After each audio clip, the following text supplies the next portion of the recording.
ഞാനൊരു കാര്യം പറയാം. ഒരു കാര്യം, വയനാട്ടിൽ പോളിംഗ് ശതമാനം 3% മുതൽ 5% വരെ കുറയും.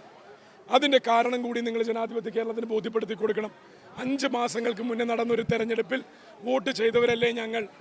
ഇനിയും ഞങ്ങളെ കൊണ്ട് ഈ പ്രഹസനത്തിന് മുതിരണോ എന്ന് ചോദിക്കുമ്പോൾ അത് ആർക്ക് നേരെയുള്ള ചോദ്യമാണ്? നോക്കണം, നമ്മൾ വിലയിരുത്തണം.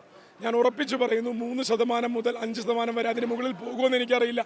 കാരണം കൂടി ഞാൻ പറയാം. പാലക്കാട് ഞാൻ ഇന്നലെ 6 വയനാട്ടുകാരെ പല സമയങ്ങളിൽ ഇന്നലെ മാത്രം 6 വയനാട്ടുകാരെ കണ്ടു. നാളെ പോകുന്നില്ലേ എന്നുള്ള ചോദ്യത്തിന് 6 പേരും പറഞ്ഞ മറുപടി ഇല്ല എന്നാണ്. അപ്പോൾ ഇവിടെ തെരഞ്ഞെടുപ്പ് വന്നതിൻ്റെ സാഹചര്യവും ജനങ്ങൾ വിലയിരുത്തുന്നുണ്ട്. ഇട്ടിട്ട് പോയ ആൾക്ക് അയാളുടെ മുന്നണിക്ക് ഇവിടെ എന്തിനാ വോട്ട് ചെയ്യണം എന്നുള്ള ജനം ചോദിക്കുകയാണ്.